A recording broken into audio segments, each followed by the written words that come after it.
Mes chers amis, je suis vraiment très heureux de vous voir aussi nombreuses et nombreux.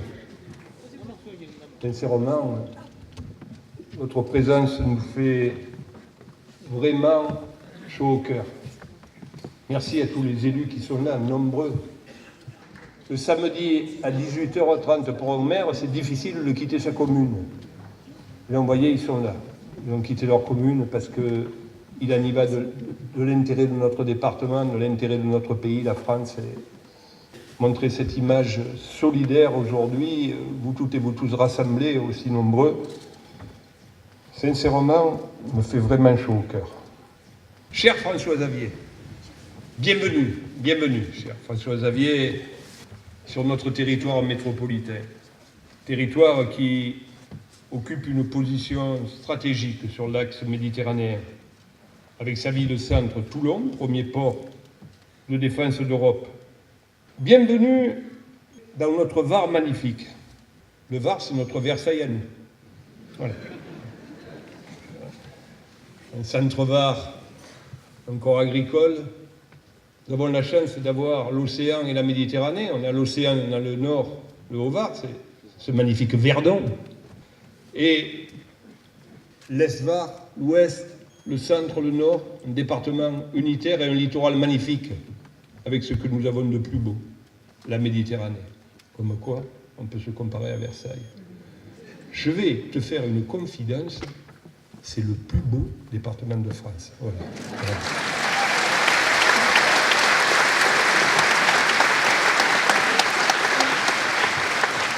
Alors, mon cher François-Xavier, bienvenue dans ce territoire. Tu le vois, où ensemble, rassemblés. Chaque fois qu'on se doit d'être rassemblés, nous le sommes. Sur des principes fondateurs. Nous, les élus locaux, faisons des choses formidables. Mon cher François-Xavier, notre France va mal. L'Europe ne va pas mieux. Et chers amis, notre pays n'a jamais été aussi divisé, jamais aussi fracturé. Le gouvernement manque à ses devoirs premiers, notamment en ce qui concerne le maintien de l'ordre public. Hélas, les flots de belles paroles n'effacent pas la réalité. Avec son amateurisme, sa méconnaissance de nos territoires, de leurs traditions, de leurs spécificités, le pouvoir établit ainsi l'échec de sa stratégie du Nouveau Monde. Depuis plus de 25 semaines, dans la France entière, nos centres-villes sont bloqués. Et, mes chers amis, croyez-moi, la colère, l'exaspération, le mécontentement des Français n'a pas fini de s'exprimer. Tiens, s'ils pouvaient s'exprimer dans les urnes dimanche prochain. La dette du pays n'a jamais été aussi élevée. La dépense publique n'a pas baissé, le déficit public s'accroît, la fiscalité augmente, la croissance n'est pas au rendez-vous. Voilà le résultat de 6 mois. Vous avez annoncé un grand débat dit public. Et chers amis, que de temps perdu.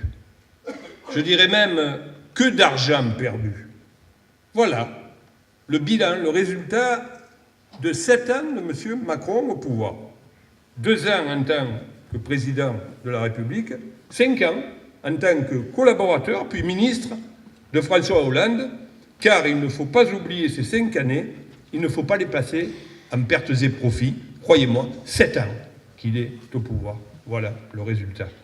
Aujourd'hui, ce que vous réclamez, mes chers collègues maires, nombreux et nombreux, élus locaux ici, nombreux et nombreuses, et tu en es un, mon cher François-Xavier, c'est une vision de l'action, un cap. Pas des paroles, pas des intentions, pas de l'illusion. Ce que réclament les élus locaux, c'est de la considération, pas du mépris. Posons la question aux 36 000 maires de France. Ils nous diront, comme nous le disons très souvent ensemble, mes chers collègues, qu'il n'a jamais été aussi difficile de gérer une collectivité locale qu'aujourd'hui. Des difficultés, hélas, sur le terrain, ces difficultés-là, nous les constatons tous les jours, mes chers amis. Les maires, ceux des petits villages comme ceux des grandes villes, n'ont jamais été aussi inquiets face au désengagement continu de l'État dans nos territoires, entraînant la disparition entière de pans entiers de nos services publics de proximité, ces services publics auxquels nos concitoyens sont pourtant très attachés, croyez-moi, des services publics qui sont tout simplement la base de la vie des gens. Un exemple encore très inquiétant aujourd'hui. Nous n'avons, mes chers collègues, aucune certitude sur la compensation pour les collectivités locales de la taxe d'habitation. Ça fait un an et demi qu'on entend parler « Ah, je vais supprimer la taxe d'habitation. » Bien, bravo. Vous allez la supprimer. Et comment vous allez la compenser sur les collectivités locales? Parce que supprimer la taxe d'habitation, c'est bien, et c'est un impôt important sur nos budgets de fonctionnement. Sur tous nos budgets de fonctionnement, dans les petits villages, dans les grandes villes. Pour ma part, pour ma ville, c'est 30 millions d'euros. Pour la métropole, c'est 80 millions d'euros en fonctionnement. Ah, le malin se dit, comme ça, on va les compenser la première année, puis après, on verra bien. Ils n'ont qu'à mettre un impôt, et c'est nous qui assumerons l'impopularité et les difficultés. Voilà la manière dont notre pays est géré aujourd'hui. La France, mes chers amis, c'est avant tout la France des territoires que semble méconnaître totalement notre président de la République. La France de la proximité, la France de la vie des gens. Aujourd'hui, avec la mondialisation, nous avons plus que jamais besoin, croyez-moi, cette mondialisation qui se fait de plus en plus pressante, nous avons besoin d'une France forte, avec une image forte, d'une France forte, d'une Europe forte, pas d'une Europe honteuse, frileuse, pas d'une Europe qui plie devant les sous-traitants chinois. Mes chers amis, pas l'Europe de Cohn-Bendit, l'aspirateur de la liste En Marche, celui qui souffle régulièrement à l'oreille de notre président. Pas cette Europe-là, croyez-moi. Croyez-vous qu'avec ces idées, ces conseils, et j'ai oublié, celui-là, nous n'oublions pas non plus, le louvoyant Monsieur Bayrou. Croyez-vous, mes chers amis, qu'on puisse bâtir une ambition cohérente pour la France? Voilà où on cherche à nous entraîner. Alors moi, j'appellerai celles et ceux des nôtres qui nous ont quittés et qui souhaitent toujours faire confiance au pouvoir en place. Je les appellerai à réfléchir. Il est indispensable qu'ils reviennent à la raison et qu'ils retournent à la maison. Voilà ce qui nous attend. Cohn-Bendit, mesdames et messieurs. Chez nous, que ce soit l'UDF, que ce soit l'RPR, que ce soit l'UMP, M. Cohn-Bendit n'a jamais été notre aspirateur. Alors, rentrez, mes chers amis, à la maison. Nous avons nos projets, notre programme, que tu vas nous exposer, mon cher François-Xavier. Nous devons réorienter l'Europe et nous allons nous y employer. avec notre liste de la droite et du centre, pour la rendre plus efficace. Plus efficace. Nous sommes dans le sud de la France, notamment sur ses frontières, avec une double protection qui doit permettre de maîtriser ces flux migratoires. Non, mes chers amis, nous ne voulons pas que l'Europe impose des quotas de migrants à chaque pays, comme le souhaite le président de la République.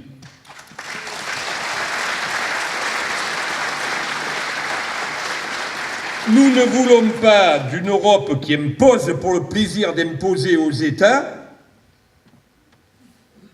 Nous souhaitons rester la France dans l'Europe. Nous sommes pour une Europe avec des bases solides. Nous, la liste de la droite et du centre. Nous sommes, croyez-moi, tous contre tout nouvel élargissement. Le président Macron souhaite le contraire. Mes chers amis, nous sommes déjà 28 à table. C'est déjà de trop. On ne va pas élargir encore.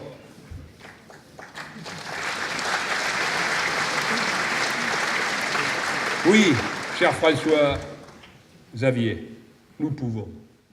Nous devons, avec toi, créer la surprise de ce scrutin. Ce challenge, nous devons le relever ensemble.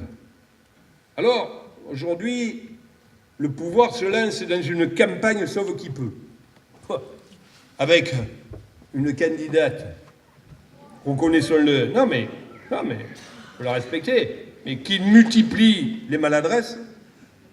Écoutez, le président de la République prend même sa place sur les affiches. Alors il fait n'importe quoi. Il va même à Biarritz vérifier que pour le prochain G7, avec une multitude de caméras, bien sûr, le maire mette bien des barrières de protection, qui protègent bien sa ville. Son rôle, c'est son devoir. On fait tout et n'importe quoi. Lorsqu'on est chef de l'État, on n'agite pas les problèmes, croyez-moi. Lorsqu'on est chef de l'État, les problèmes, on les résout.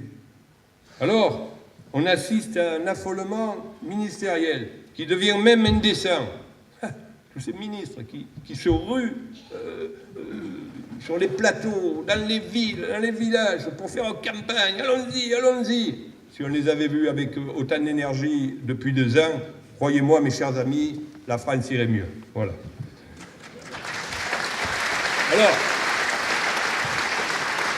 appeler des renforts, croyez-moi, c'est souligner soi-même ses insuffisances.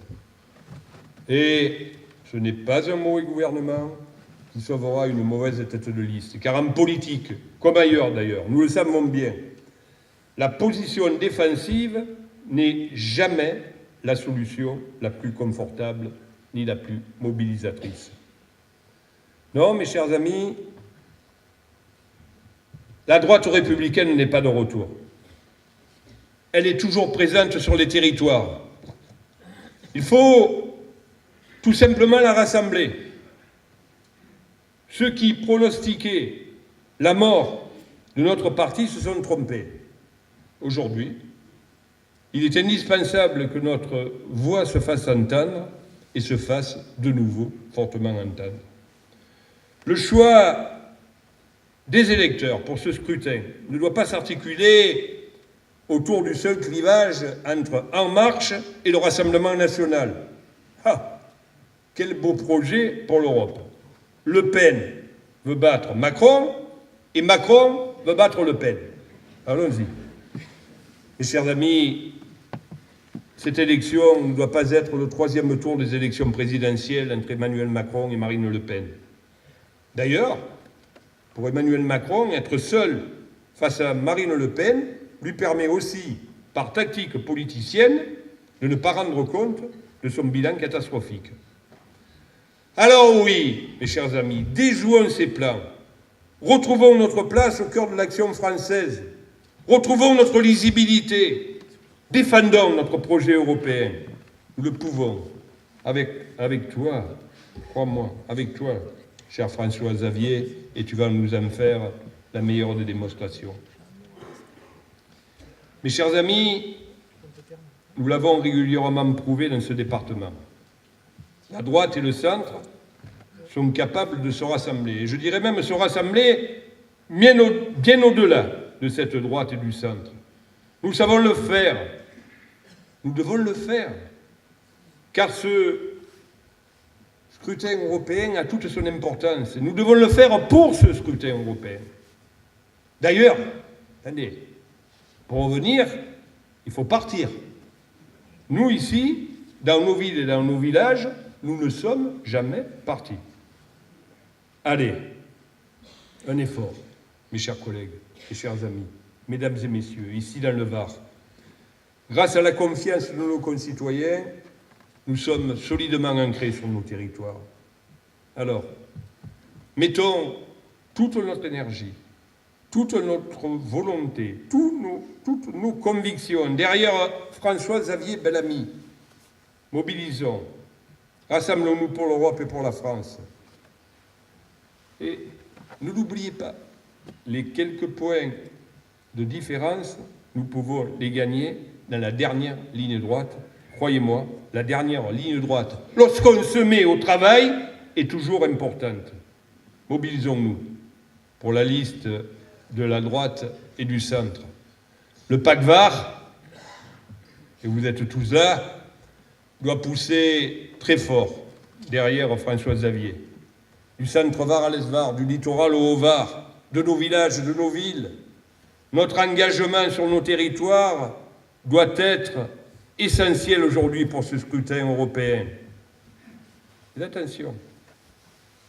Également, attention, salutaire pour demain. Soyez-en sûrs. En politique, rien ne doit être négligé, car la mère des élections va très vite arriver. Alors, mes chers amis, mobilisons-nous. De Toulon, je le disais à notre ami, de Toulon, il se passe toujours quelque chose, et toujours quelque chose d'important. Souvenez-vous, les grands meetings, les grandes dates, l'appel de Toulon, pour des grandes occasions. Rassemblons-nous pour François Xavier. Il porte nos couleurs, mes chers amis.